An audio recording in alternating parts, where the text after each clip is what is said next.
ఓం అస్మద్గురుభ్యో నమః. 30-40 సంవత్సరాలుగా నేను వింటున్నాను. కానీ తర్వాత పరిశీలన చేస్తే 1000 సంవత్సరములుగా శ్రీ వైష్ణవం మీద దాడి జరుగుతూ వస్తుంది. ఒక సంవత్సరం కాదు, 1000 సంవత్సరములుగా. ఈ దాడి చేస్తున్న వాళ్ళు ఎవరు? మేము బ్రాహ్మణులము అని చెప్పుకునేటటువంటి వాళ్ళ ఆధ్వర్యంలో జరుగుతూ వస్తుంది. మరి వీళ్ళెవరు? చిన్నజీర స్వామి వారు ఎవరు? వైష్ణవులు ఎవరు? ఈవేళ ఒక పంకవరాహస్వామి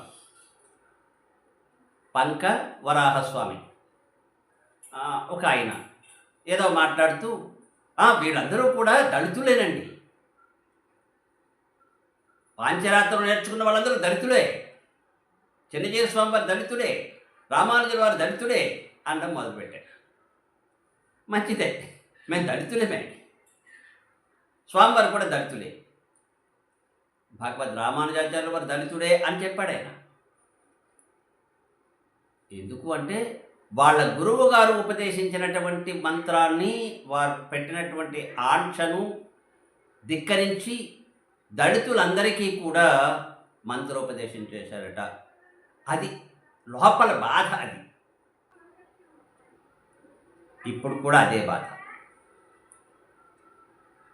శ్రీ వైష్ణవులము అని చెప్పుకునేటటువంటి వాళ్ళు కూడా స్వామివారి మీద, భగవద్ రామానుజుల వారి మీద ఇక్కడ వరకు లోపల కూత కూత కూత కూత ద్వేషం ఉంది. ఎందుకంటే మేము అధికులము అని మేము చెప్పుకుంటూ ఉంటే, కాదు అందరము సమానము అనడం చాలా దారుణమండి ఈ విషయం. వాళ్ళు మాతో సమానం ఎలాగవుతారు అని చాలామంది ఏడుపు. కొంతమంది అడిగారు, ఏమంటే స్వామివారి మీద ఇంతగా ట్రోల్ చేస్తుంటే, స్వామివారి మీద ఇంతగా నిందిస్తుంటే, నిందావాక్యాలు చెప్తూ ఉంటే, ఇన్ని రకములుగా వచ్చి బూతులు తిరుగుతూ ఉంటే శ్రీ వైష్ణవులు లేరా? వాళ్ళెవరు సమాధానం చెప్పరా? ఆ కంచి పీఠాధిపతి వెనకతలో, లేకపోతే శృంగేరి పీఠాధిపతి వెనకతలో బోళ్ళంతమంది ఉన్నారు. వాళ్ళందరూ కూడా స్వామివారిని దూషిస్తూ యూట్యూబ్లోకి వచ్చేస్తూ ఉంటారు. మరి ఈ చిన్నజీయర్ స్వామివారు, మా స్వామివారు అంటున్నారు వాళ్ళంతా, అంటే మాకు ఒక్కరికే స్వామివారు అన్నట్టు కాదండి. మా స్వామివారు కాదు, అందరికీ స్వామివారు ఆయన అందరి మేలు కోరేవారు, నా ఒక్కడి మేలు కోరేవాడు కాదు. మాకు స్వామివారి ఆయన. మరి మీ స్వామివారికి ఎవరు సమాధానం, వారి తరఫున ఎవరు సమాధానం చెప్పేవాళ్ళు ఎవరు లేరా? మరి స్వామివారు వచ్చినప్పుడు ఆ వేదిక మీద స్వామివారు రాగానే చాలామంది మైకులు పట్టుకుని వచ్చేస్తుంటారు కదండి, మా స్వామివారు ఇంత, మా స్వామివారి అంత అని చెప్పుకోవడానికి. మరి ఇప్పుడు యూట్యూబ్లో ఇంతమంది తిడుతుంటే ఒక్కరికి కూడా సమాధానం చెప్పే శక్తి లేదా, లేక సమాధానం చెప్పకూడదు అనుకుంటున్నారా అని ప్రశ్నిస్తున్నారు చాలామంది. అది వారిని అడగండి అయ్యా, నన్ను అడిగితే నేనే సమాధానం చెప్తాను. గతాన్ని ఒకసారి చూద్దాం. భగవద్ రామానుజుల వారు దళితుడు కాదు, ఆయన దళితుడే. దళిత పదానికి అర్థం ఏంటంటే బాధించబడిన వారు అని అర్థం. మొట్టమొదటి దళితుడు ఎవరు అంటే భగవద్ రామానుజుల వారు అని మన వరాహస్వామి, అంటే పంకవరాహస్వామి ఒక ఆయన అన్నాడు. అనేది బ్రాహ్మణ్ అని చెప్పుకుంటూ ఉంటాడండి. అలా అయితే భగవద్ రామానుజుల వారు మొట్టమొదట దళితుడే. ఆయన బ్రాహ్మణ కులంలో పుట్టినప్పటికీ సమస్త లోకమంతా కూడా సమానమే, భగవంతుడు శాసించినటువంటి శాసనాన్ని అందరూ నా శరీరమే అని స్వామివారు అన్నారు. పరమాత్మ గుణకర్మ విభాగశ చాతుర్వర్ణ్యం మయా సృష్టం అని భగవద్గీతలో స్వామివారు చెప్పారు. పరమాత్మ కృష్ణ భగవాన్ ఆ విషయాన్ని చక్కగా అర్థం చేసుకొని అందరినీ సమానంగా గౌరవిద్దాం. నా శరీరం అంతా నాకు ఎలాగిష్టమైందో భగవంతుడి శరీరం అంతా భగవంతుడికి ఇష్టమైందే కదా. పోనీ ఇప్పుడు బ్రాహ్మణులు అని చెప్పుకునే వాళ్ళు ఇదంతా బ్రాహ్మణులా అంటే జన్మతః మాత్రమే కానీ కర్మతః కాదుగా. మరి చాతుర్వర్ణ్యమయా సృష్టం గుణకర్మ విభాక్ష, గుణము చేత కర్మ చేత మాత్రమే 4 వర్ణాలను విభజించాను అని పరమాత్మ చెప్పినప్పుడు మరి వీళ్ళు బ్రాహ్మణులు ఎలా అవుతారు? ఎవరు బ్రాహ్మణుడు?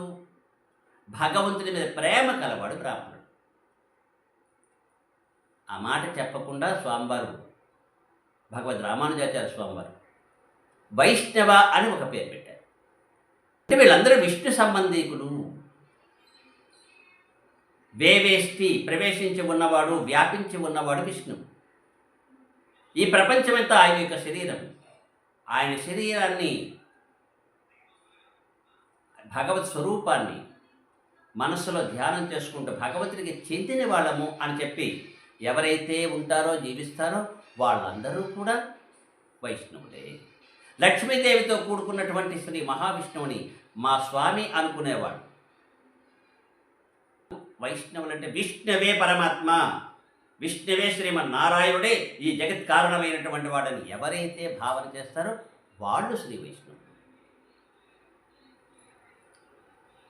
అలాంటి వాళ్ళు ఎవరైతే ఏ కులంలో పుడితే అందరూ వైష్ణవులే అని చెప్పి వారందరికీ మంత్రాన్ని ఉపదేశం చేసి సమతా భావాన్ని ప్రచారం చేసినటువంటి భక్తి ఉద్యమ నేత భగవద్ రామానుజాచార్యుల వారి మీద అనేక రకములుగా దాడులు జరిగాయి. దళితులే ఆయన. ఎందుకంటే దాడులు జరిపించి బాధించినటువంటి వారు ఎన్నోసార్లు చంపేయాలనుకున్నారు.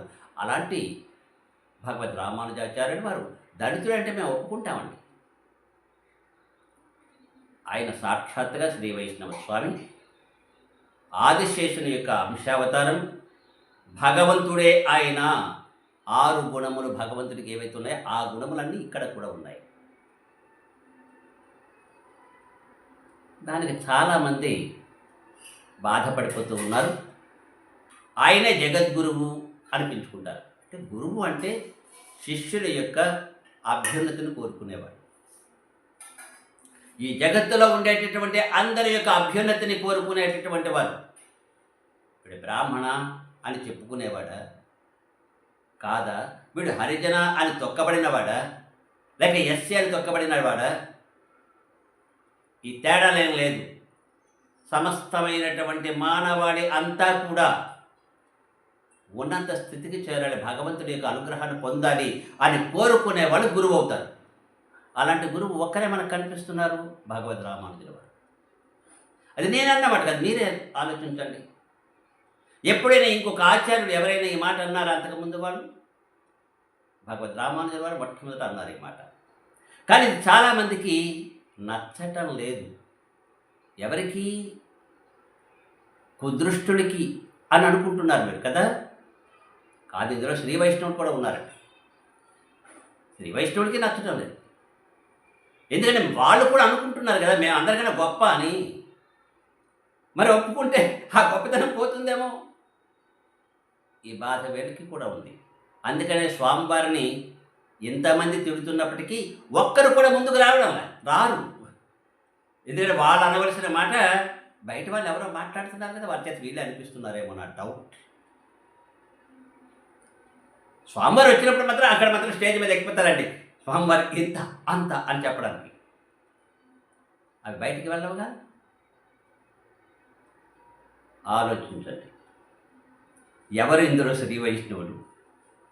నేనంటారా, నాకు ఎక్కడున్నా ఒకటే, స్వామివారి ప్రక్కనున్నా ఒకటే, స్వామివారికి దూరంగా ఉన్నా ఒకటే, లేదు నరకం వచ్చినా నాకు ఒక్కటే. ఇంకా కొన్ని విషయాలు ముచ్చటించుకుందాం తర్వాత. ఆ పంకవరాహ స్వామి వీడియోలో నా గురించి చాలా రాశారండి, దాని గురించి కూడా మాట్లాడుకుందాం. ఒక్కొక్కటి చెప్పేస్తాను. అంతవరకు సెలవు. జయ శ్రీమన్నారాయణ.